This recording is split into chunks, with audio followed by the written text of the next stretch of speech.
Mickey est de très bonne humeur ce matin. Aussitôt après avoir pris son petit déjeuner, il dit à Pluto. Le soleil brille. Il fait très beau. Mickey et Pluto traversent le jardin, car la boîte aux lettres se trouve au bord de la route. Mickey s'arrête soudain en chemin. Ces maudits insectes sont en train de dévorer mes choux. Quelle horreur! Il va falloir que je les arrose d'insecticides. Yo Pluto allonge le nez sur les choux, renifle un peu, puis, l'air dégoûté, tourne la tête, révolté à l'idée de tuer toutes ces petites bêtes qui aiment tant les choux. Daigay. Ah! Je vois ce que c'est, dit en riant Mickey. Monsieur Pluto préfère les pucerons aux choux. Eh bien, pour ta prochaine soupe, je t'en servirai plein. Et tu me diras si c'est bon. Yo, au même moment, Pluto éternue un grand coup.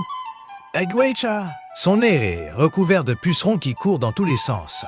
Yaga! Ah! Se moque Mickey, mon bon Pluto. Tu ne veux pas que je te parfume à l'insecticide? Hein? Tu sentirais bon comme ça? Viens vite, allons chercher le courrier. Yo! Au bout du jardin, il y a quelqu'un près de la boîte aux lettres. Tout en se grattant le museau, Pluto observe le nouvel arrivant avec curiosité. Tiens! Demande Mickey qui s'avance, intrigué. Yaga, mais non, dit-il. Ce n'est pas un cheval? Il serait trop gros. C'est peut-être une vache.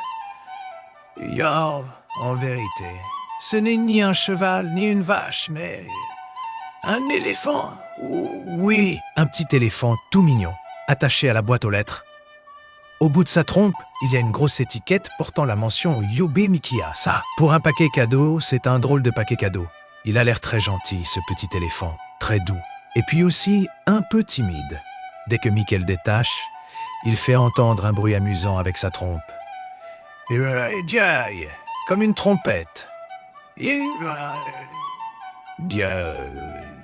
Comme une trompette. Puis il leur montre l'envers de l'étiquette, sur laquelle on peut lire « Yaga, voici Elmer, prenez-en soin ». Yo Pluto se gratte l'oreille d'où jaillit un dernier puceron.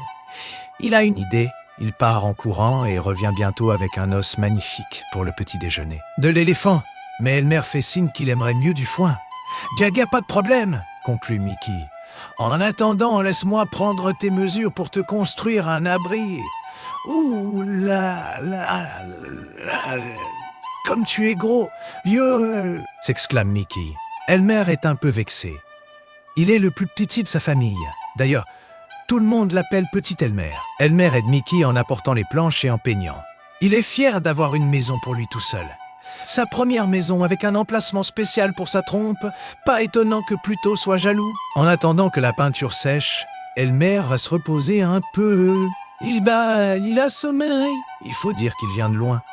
Puis, repérant la niche de Pluto, il décide d'aller y faire une petite sieste.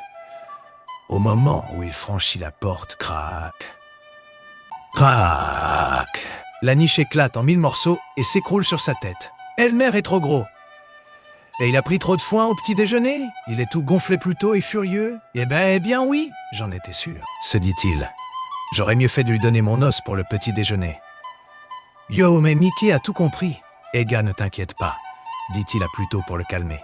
Elmer et moi, nous allons te reconstruire ta niche et nous te fabriquerons même un endroit spécial où tu pourras garder des pucerons et des choux.